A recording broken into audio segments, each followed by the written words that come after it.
అంత్యక్రియలు, అంతిమ సంస్కారాలు మొత్తం ఏర్పాట్లన్నీ కూడా చేయాలని చెప్పి వాళ్ళ కుటుంబ సభ్యుల కోరిక మేరకు మరి ముందుకు పోతున్నాము. మధ్యాహ్నం 4:30 నుంచి రాహుకాలం వస్తుందని చెప్తున్నారు. కాబట్టి ఆ రాహుకాలం కంటే ముందే అంతిమ కార్యక్రమాలన్నీ కూడా ఏర్పాటు చేయాలని చెప్పి కుటుంబ సభ్యుల కోరిక మేరకి జూబ్లీ హిల్స్లోని మహాప్రస్థానంలో మధ్యాహ్నం 3 నుంచి 4 గంటల మధ్యన ఈ కార్యక్రమం పూర్తవుతుంది. ఎవరైనా కార్యకర్తలు కానీ, నాయకులు కానీ, మిగతా వారి అభిమానులు కానీ చివరిసారి వారికి నివాళులు అర్పించాలి అంటే వారు ఇక్కడ వారి కుటుంబ సభ్యుల్ని కలవడానికి, అదేవిధంగా వారికి నివాళులు అర్పించడానికి ఇక్కడ వారి స్వగృహం దగ్గర ఏర్పాటు చేయడం జరుగుతూ ఉంది. తర్వాత ఇక్కడ నుంచి ఊరేగింపుగా బయలుదేరి స్ట్రైట్గా మహాప్రస్థానానికి వెళ్ళి 4 గంటల లోపల రావుకాలం రాకముందే కార్యక్రమాలు చేయాలని వారి కుటుంబ సభ్యులు ఏదైతే నిర్ణయం తీసుకున్నారో దానికి అనుగుణంగా ముందుకు పోతాం. మా పార్టీ నాయకులు, కార్యకర్తలు అందరూ కూడా సహకరించాలని, మీడియా కూడా సహకరించాలని దయచేసి సహకరించాలని చెప్పి కోరుతూ, మరి రాష్ట్ర ప్రభుత్వం కూడా ఏర్పాట్లు చేస్తున్నామని చెప్పి ఇప్పుడే చెప్పింది. వారికి కూడా ధన్యవాదాలు. మరి ఈ అంతిమ కార్యక్రమాలన్నీ కూడా గౌరవప్రదంగా జరిగే విధంగా దయచేసి వచ్చిన వారికి ఇబ్బంది పెట్టకుండా అందరం కూడా సహకరిద్దామని చెప్పి కోరుతూ, ఇక్కడ స్థలం కూడా తక్కువ ఉంది, అందుకే కొద్దిగా వచ్చిపోయే వాళ్ళకి, వచ్చిపోయే వీఐపీలకు కూడా మనం కొద్దిగా వారికి సమయం ఇచ్చి వారికి మార్గం కూడా చేసే విధంగా మీరందరూ కూడా సహకరించాలని కోరుతున్నాం. జోహార్ మాగంటి గోపీనాథ్ గారు, జోహార్ మాగంటి గోపీనాథ్ గారు, మాగంటి గోపీనాథ్ గారు.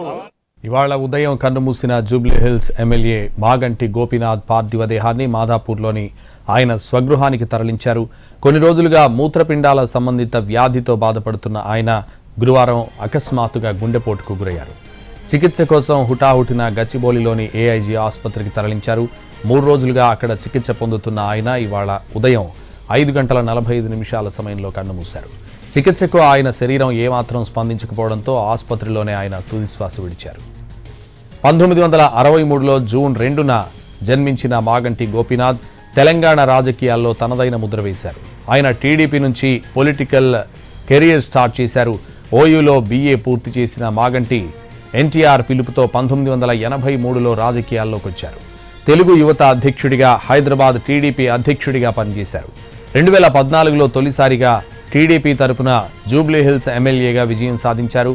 ఆ తర్వాత బీఆర్ఎస్లో చేరారు. జూబ్లీ హిల్స్ అసెంబ్లీ స్థానం నుంచి ఆయన 3 సార్లు ఎమ్మెల్యేగా విజయం సాధించారు. 2014 నుంచి టీడీపీ నుంచి 2018, 2023లో జరిగిన ఎన్నికల్లో బీఆర్ఎస్ తరపున వరుసగా గెలుపొందారు. మాగంటి గోపీనాథ్ మృతి పట్ల బీఆర్ఎస్తో పాటు పలు పార్టీలకు చెందిన నేతలు సానుభూతిని వ్యక్తం చేశారు. సీఎం రేవంత్ రెడ్డి, మాజీ సీఎం కేసీఆర్, మాజీ మంత్రులు హరీష్ రావు, కేటీఆర్, దానం నాగేందర్ సహా పలువురు సంతాపం ప్రకటించారు. మాగంటి గోపీనాథ్ మృతి పట్ల సీఎం రేవంత్ రెడ్డి తీవ్ర దిగ్భ్రాంతి వ్యక్తం చేశారు. ఆయన మరణం పట్ల సంతాపం ప్రకటించారు. మాగంటి ఆత్మకు శాంతి చేకూరాలని ప్రార్థిస్తూ వారి కుటుంబ సభ్యులకు ప్రగాఢ సానుభూతిని తెలిపారు. పార్టీ సీనియర్ నేత, Jubilee Hills MLA Maganti Gopinath మరణం పట్ల దిగ్భ్రాంతి వ్యక్తం చేస్తూ సంతాపం ప్రకటించారు. బీఆర్ఎస్ పార్టీ అధినేత కేసీఆర్ మాగంటి మరణం పార్టీకి తీరని లోటన్నారు. ఎంతో కష్టపడి రాజకీయాల్లో అంచెలంచెలుగా ఎదిగిన మాగంటి గోపీనాథ్ ఎంతో సౌమ్యుడిగా, ప్రజానేతగా పేరు సంపాదించారన్నారు కేసీఆర్. మాగంటి గోపీనాథ్ గారి అకాల మరణం పట్ల బీఆర్ఎస్ వర్కింగ్ ప్రెసిడెంట్ కేటీఆర్ తీవ్ర దిగ్భ్రాంతి వ్యక్తం చేశారు. 3 సార్లు ఎమ్మెల్యేగా జూబ్లీ హిల్స్ నియోజకవర్గ అభివృద్ధికి మాగంటి గోపీనాథ్ చేసిన కృషిని గుర్తు చేసుకున్న కేటీఆర్ ఆయన కుటుంబానికి ప్రగాఢ సంతాపాన్ని తెలిపారు. మాగంటిని కోల్పోవడం పార్టీకి తీరని లోటన్నారు. మాగంటి గోపీనాథ్ మృతి పట్ల ఏపీ సీఎం చంద్రబాబు నాయుడు సంతాపం తెలిపారు. తీవ్ర అస్వస్థతతో ఏఐజీ ఆసుపత్రిలో చేరిన గోపీనాథ్ చికిత్స పొందుతూ మృతి చెందడం బాధాకరమని అన్నారు. ఆయన ఆత్మకు శాంతి కలగాలని ప్రార్థించారు. గోపీనాథ్ రాజకీయ ప్రయాణం టీడీపీతో ప్రారంభమైందని గుర్తు చేసుకున్నారు. గోపీనాథ్ కుటుంబ సభ్యులకు చంద్రబాబు తన ప్రగాఢ సానుభూతి తెలిపారు.